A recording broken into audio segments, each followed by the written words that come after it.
ఎవ్వరు బయట పెట్టిన ఒక విషయం ఏంటంటే ఈవెన్ ఒక పార్ట్నర్తో గొడవ అయినా కానీ the only person who stands beside you is your friend. అమ్మాయిలు ఏం చెప్తారు, ఫ్రెండ్స్ నమ్మకంటే ముంచుతారు అంటారు. లైఫ్లో అమ్మాయి లేకపోయినా ఉండొచ్చు కానీ ఫ్రెండ్ లేకపోతే ఎవరు ఉండలేరు.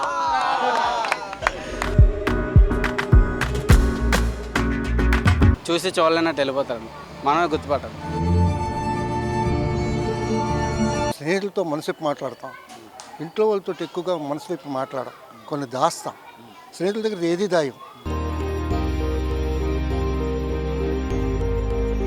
మనం కష్టంలో ఉన్నప్పుడు స్నేహితుడి యొక్క ఓదార్పు చాలా విలువైంది, దానికి వెలకట్టలేరు.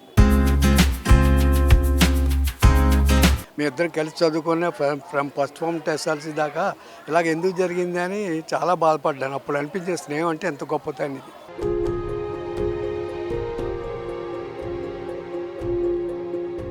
ఫ్రెండ్షిప్ డే అనేది జనరల్గా లైక్ ఎదిగిపోయిందో చేసుకోకూడదని చాలామంది అనుకుంటారు, క్రింజ్ అనుకుంటారు. కానీ it's just a reassurance for your friend. ప్రతిసారి లైక్ ఏంటి నువ్వు నాకు ఉన్నావు నేను నీకు ఉన్నానని చెప్పుకునే మూమెంట్స్ రావు. బట్ ఆ ఒక్కడే మన ఫ్రెండ్తో జస్ట్ ఒక మూమెంట్ కానీ ఒక 1 hour టైం స్పెండ్ చేస్తూ అరే మనం ఉంటాం కదా ఏదైనా ఉన్నా కానీ వీల్ ఫేస్ టుగెదర్ ఒక రీఅష్యూరెన్స్ అనేది క్రియేట్ చేయడానికి ఇలాంటి చిన్న చిన్న మూమెంట్స్ సెలబ్రేట్ చేసుకోవాలనేది నా పర్సనల్ ఒపీనియన్. అందరూ అనుకుంటారు పేరెంట్స్తో అన్నీ చెప్పుకోలేము, because there are some people still సిబ్లింగ్స్తో కూడా అన్నీ చెప్పుకునే ర్యాపో చాలామందికి ఉండదు. కానీ ఒక ఫ్రెండ్ అనేది ఎవరికైనా కానీ ఒక అబ్బాయి అవ్వచ్చు అమ్మాయి అవ్వచ్చు, దే ఆర్ ద షోల్డర్.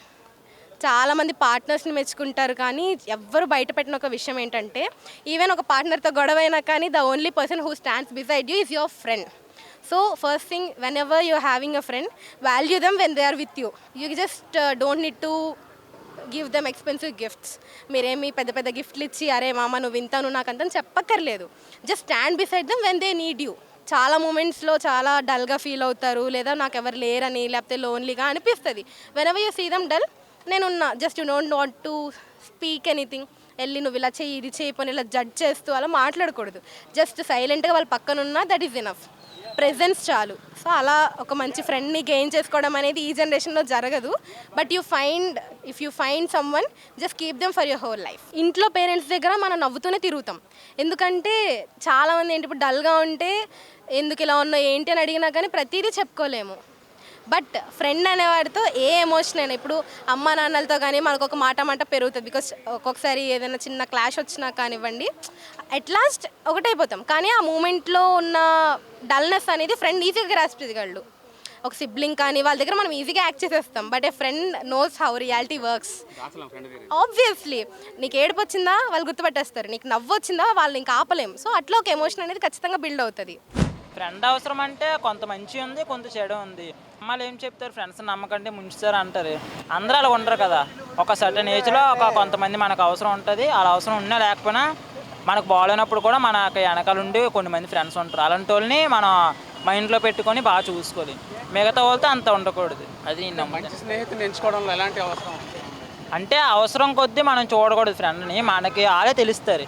మంచి చెప్పేవాడు ఫ్రెండ్, అలాగని చెడు చెప్పేవాడు కూడా చెడులో కూడా మంచి చూస్తాడు ఫ్రెండ్. మనం చూస్ చేసుకునే బట్టే ఉంటుంది. ఏదైనా మన బట్టే. మనని పాజిటివ్గా చూస్తే పాజిటివ్గా ఉంటాడు, నెగిటివ్గా చూస్తే నెగిటివ్గా ఉంటాడు. నేను చిన్నప్పుడు ఒక వ్యక్తితో అనకాపల్లిలో చదువుకున్న రోజుల్లో ఒక వ్యక్తితో కలిసి తిరిగేవాడిని. అతను పోర్ట్లో ఉద్యోగానికి వచ్చాడు, నేను స్టేట్ గవర్నమెంట్లో పెద్ద హాస్పిటల్లో ఉద్యోగానికి వచ్చాను. అతను ఒకసారి సడన్గా పోయాడంటే నేను చాలా బాధపడ్డాను. ఏంటి ఇలాగయింది, అయ్యో పాపం నా కొలీగు, మీ ఇద్దరం కలిసి చదువుకునే from first form to SSLC దాకా ఇలాగ ఎందుకు జరిగింది అని చాలా బాధపడ్డాను. అప్పుడు అనిపించే స్నేహం అంటే ఎంత గొప్పతనం ఇది. దానికి స్నేహానికి నిర్వచనం లేదు, ఎంత చెప్పినా తప్పే అన్నట్టుగా ఉంటుంది మన స్నేహం అనే గొప్పతనం. ఇంకేంటంటే కృష్ణుడి దగ్గరికి ఉచేలుడు పాడైపోయిన అటుకులు పట్టుకెళ్ళాడు, అదే గొప్పగా తీసుకున్నాడు కృష్ణుడు. నువ్వు రావడమే గొప్ప, నువ్వు అటుకులు గొప్ప కాదు అని అతను చాలా సంతోషపడ్డాడట ఆనాడు కృష్ణుడు. అది మనకు తెలీదు, అసలు మన హిస్టరీ చెప్తుంది. మనం అంతవరకు మనకు తెలిసిన సంగతి అది. అందువల్ల స్నేహానికి ఒక నిర్వచనం అంటూ నాకు తెలిసి మాత్రం లేదు. ఎంత ఇప్పుడు మేమంతా నలుగురు కూర్చున్నాం, మేము మాట్లాడుతుంటాం, ఒకరికొకరికి విమర్శించుకుంటాం, దెబ్బలు కేకలేసుకుంటాం, అంటే సమయం వచ్చేసరికి మళ్ళీ నేను రాకపోతే అతను పిలుస్తాడు, అతను రాకపోతే నేను పిలుస్తాను. ఏమో మీరు రాలేదు, ఎందుకు ఏమైందండి అని, లేదంటే మాకు వేరే పని ఉంది రాలేకపోయాను అని అంటారు. అంటే ఆ విధంగా కూడా మేము స్నేహంలో ఉన్నటువంటి గొప్పతనం మాకు తెలుస్తుంది. మన ఇంట్లో సమస్యలు కూడా స్నేహితులు చెప్పుకుంటే పరిష్కారం అవుతాయని ఒక భావం మనలో ఉంటుంది. అందులో చాలా విషయాలు మేము అక్కడ చర్చించుకోవడం కూడా అది ఒక విధంగా ఉంది. అతను ఎక్కడో నాకు పని ఉండి వెళ్ళిపోతున్నానండి బాబుజీ గారు, రాలేకపోతున్నానంటే అయ్యేటి ఇస్తున్నానికి ఎందుకు అలాగే వెళ్ళాడు అనే భావం కూడా మనకు కలుగుతుంటుంది. ఎందుకంటే అన్నిటిలో మనకి హెల్ప్ఫుల్గా ఉంటారు ఫ్రెండ్స్. నాకైతే ఎక్కువ పాజిటివ్గానే జరిగింది. ఉన్నారు సార్, నా బెస్ట్ ఫ్రెండ్ ప్రిన్సీ అని చెప్పి, తను నా లైఫ్లో చాలా ఇంపార్టెంట్. నెగిటివ్లోనే కాదు, పాజిటివ్లో కూడా ఉండాలి మనతో పాటు. చాలామంది ఏంటంటే ఇప్పుడు కష్టం వస్తే వదిలేస్తారు, కానీ కొంతమంది అలా వదలరు. సో నేను నా ఫ్రెండ్కి అయితే అలా ఉంటాను, తను నాతో అలా ఉంటుందని నేను ఫీల్ అవుతున్నాను. పేరెంట్స్ ఫ్రెండ్స్ విషయంలో చాలా భయపడతారు. అంటే ఎలాంటి ఫ్రెండ్స్ ఉన్నారో మన పిల్లలకని. నాకైతే అలాంటి భయం లేదు సార్, ఎందుకంటే మా ఫ్రెండ్షిప్కి మా పేరెంట్స్ చాలా సపోర్ట్ చేస్తారు. వాళ్ళ పేరెంట్స్ మనం పేరెంట్స్ పరిచయం చేసుకోవడం ఖచ్చితంగా సార్ చేయొచ్చు, ఖచ్చితంగా. అది బాయ్ అని ఉండొచ్చు, అమ్మాయి అని ఉండొచ్చు, ఎవరైనా అయ్యి ఉండొచ్చు ఫ్రెండ్షిప్ అనేది. కానీ ఎటువంటి రిస్ట్రిక్షన్స్ ఉండకూడదు, అది అబ్బాయి కాదా అమ్మాయి కాదా అని నేనైతే అలా అనుకుంటున్నాను. తల్లిదండ్రులకి కొన్ని చెప్పుకుంటాం, కొన్ని చెప్పుకోం. అందులో ఫ్రెండ్స్కి అయితే ఎక్కువ చెప్పుకుంటాం, తల్లిదండ్రులు చెప్పుకోలేనివి. కొద్దిలో ఫ్యామిలీ కూడా కొద్దిగా సపోర్ట్ చేయరు మనకి. ఏమైనా డబ్బులు అవసరం అయినప్పుడు, ఏదైనా అర్జెంట్ అయినప్పుడు, ఇంట్లో ఏమైనా అవసరం అయితే ఫ్రెండ్కి ఫోన్ చేసాం అనుకోండి, ఫ్రెండ్ ఏదో ఒకటి చేస్తాడు. నిలబడాలంటే మనలో ఉంటుంది అది. అంటే ఇప్పుడు మనం చెడు చేసాం అనుకోండి, చెప్తారు అరా నువ్వు చెడు చేస్తున్నావు, తప్పురా చేయకూడదురా అనేసి. అలా మంచిని కరెక్ట్ చేసేవాడినే మనం అసలైన ఫ్రెండ్ కింద చూడాలి. అన్నిటికంటే ముఖ్యమైనది స్నేహమే. మన జీవితం సక్రమంగా నడాలన్నా వక్రంగా నడాలన్నా సరే స్నేహమే ముఖ్యం. స్నేహితులు మంచి వాళ్ళు అయితే జీవితం సాఫీగా సాగుతుంది, మంచి సలహాలు ఇస్తారు. స్నేహితులు మంచి వాళ్ళు కారు అనుకోండి, జీవితం కొద్దిగా ఒడుగొడుగులతో సాగుతుంది. స్నేహితులతో మనసిప్పి మాట్లాడతాం, ఇంట్లో వాళ్ళతో ఎక్కువగా మనసిప్పి మాట్లాడడం, కొన్ని దాస్తాం. స్నేహితుల దగ్గర ఏది దాయం, అంతా మనస్ఫూర్తిగా మాట్లాడతాం, వాళ్ళు మనస్ఫూర్తిగా తీసుకుంటారు. వాళ్ళ అభిప్రాయాలు చెప్తారు, మనకు నచ్చినవి తీసుకుంటాం. మన అది స్నేహంలో ఉన్న గొప్పతనం. చిన్ననాటి నుంచి నాకు అందరూ మంచి స్నేహితులు దొరికారు అంతే. మరి జ్ఞాపకాలు అంటూ నాకు తక్కువ. ఉన్నారు, టచ్లో ఉంటారు. నా డ్యూటీ ఫ్రెండ్స్ కూడా టచ్లో ఉంటారు. అంటే మెచ్యూరిటీ లెవెల్స్ పెరిగిన తర్వాత స్నేహం ఒక రకంగా ఉంటుంది కదా సహజంగా. ఎప్పటి నుంచి మీకు స్నేహం అనేది ఉంది, అంటే మనతో వాళ్ళతో అటాచ్మెంట్ పెంచుకోవడం అనేది ఉంటుంది కదా? మనకి స్నేహం అనేది చిన్నప్పటి నుంచే ఉంటుంది సార్. అది అనేది మనతో ఆడుకునే పిల్లల దగ్గర నుంచి, మనం చిన్నపిల్లల దగ్గర నుంచి స్నేహితులు ఉంటారు. ఇంకా అందులో తేడా లేదు. పెద్ద దిగిన తర్వాత కూడా స్నేహితులు ఉంటారు, ముసలైపోయినా స్నేహితులు ఉంటారు. అంటే స్వచ్ఛమైన స్నేహం ఎప్పుడు కనిపిస్తుంది మీకు లైఫ్లో? స్వచ్ఛమైనది అని చెడ్డదనేది మనం తీసుకునే వర్షంలో ఉంటుంది సార్, అంతే తప్ప ఇది చెడ్డ ఇది మంచి అని మనం చెప్పలేం. మంచి అయితే మనకు ఉపయోగపడదు, తీసుకుంటాం. అలా వాళ్ళని అనుసరించడానికి ప్రయత్నం చేస్తాం, చెడ్డదైతే విడిచిపెట్టేస్తాం. మిగిలిన బంధాల కంటే వాళ్ళైతే దేనికోసం అయితే తెగించి ముందుకు వస్తారు. మిగిలిన బంధాలు అంటే సగంలో వదిలేసి వెళ్ళిపోతారు. అదే వాళ్ళంటే చివరిదాకా వస్తారు. మంచి ఫ్రెండ్ అంటే ఈ వయసు అని చెప్పుకోలేం, కానీ మన చిన్న వయసు నుంచి తెచ్చుకోవాలి. మంచి ఫ్రెండ్స్ అంటే ఇప్పుడు దాకా ఉన్న వాళ్ళు ఎవరు లేరు, అందరూ వెళ్ళిపోయారు. ఇప్పుడు రాబోయే ఉన్నారు అంతే. ఇప్పుడు వచ్చిన వాళ్ళు చిన్నప్పుడు వచ్చిన ఇప్పుడు దాకా చివరి దాకా ఉండరు కదా, సగంలో ఉన్న వాళ్ళు సగంలోనే వెళ్ళిపోతారు. మనం వదిలేం, వాళ్ళే వదిలేసి వెళ్ళిపోతారు ఆటోమేటిక్గా. ఒకవేళ ఎప్పుడో చివరిలో కలిస్తే గుర్తుపడతారా? గుర్తుపడతారు, చూసి చూడలేనట్టు వెళ్ళిపోతారు, మనమే గుర్తుపడతారు. స్నేహం అన్నది ఏంటంటే it is stands for ever, అది కలకాలం నిలుస్తుంది. కీర్తి ఎంత గొప్పదో స్నేహం కూడా అంత గొప్పది. స్నేహం వల్ల అనేకమైనటువంటి బాధలు కూడా నివారణ అవుతాయి. చిన్నప్పుడు నేను కూడా ఒక 60 సంవత్సరాల క్రితంలో ఉన్నటువంటి స్నేహంలో ఉన్నటువంటి నా తోటి సహచరులు, నా తోటి విద్యార్థులు ఇప్పటికీ నాకు జ్ఞాపకం వస్తూ ఉంటారు. RRBHRA స్కూల్, పిఠాపురం మహారాజా వారి స్కూల్. స్నేహం అన్నది ఏంటంటే దానికి వాల్యూ మనం కట్టలేము.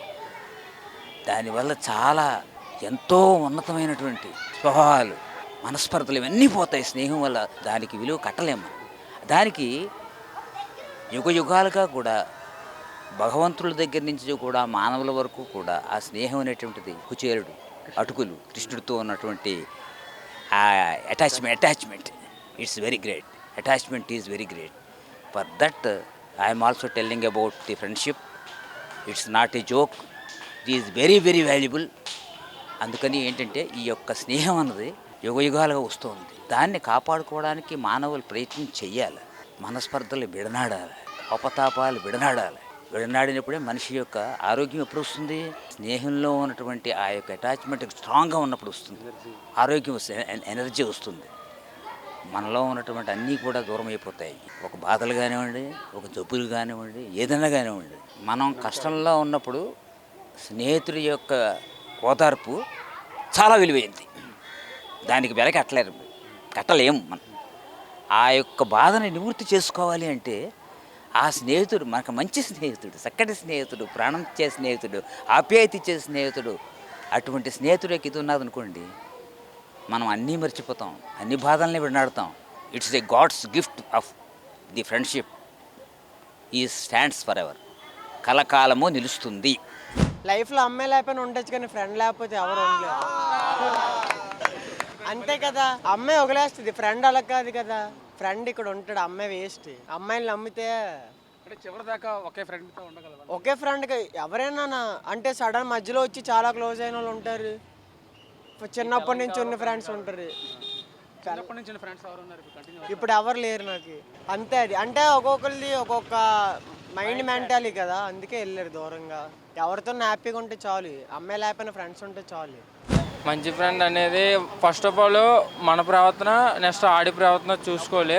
స్కూలు కాలేజీలో ఎగ్గొడిసి బయటికి తీసుకెళ్ళే ఫ్రెండ్స్ని కాకుండా క్లాస్లోనే మనతో ఫ్రెండ్లీగా ఉండి, బయటన ఫ్రెండ్లీగా ఉండి, మన భవిష్యత్తును కొంచెం అర్థం చేసుకొని మనల్ని వాడితో పాటు చేయట్టుకొని ఫ్యూచర్లో నడిపించి పలానా జాబ్లో ఇలాగ సక్సెస్గా నిలిచిపెట్టి గైడ్ చేసి ఇలా బోధించి జీవితంలో ముందుకు కొనసాగించేవాడు మంచి ఫ్రెండ్గా ఉండాలని అందరికీ చెప్తున్నాను.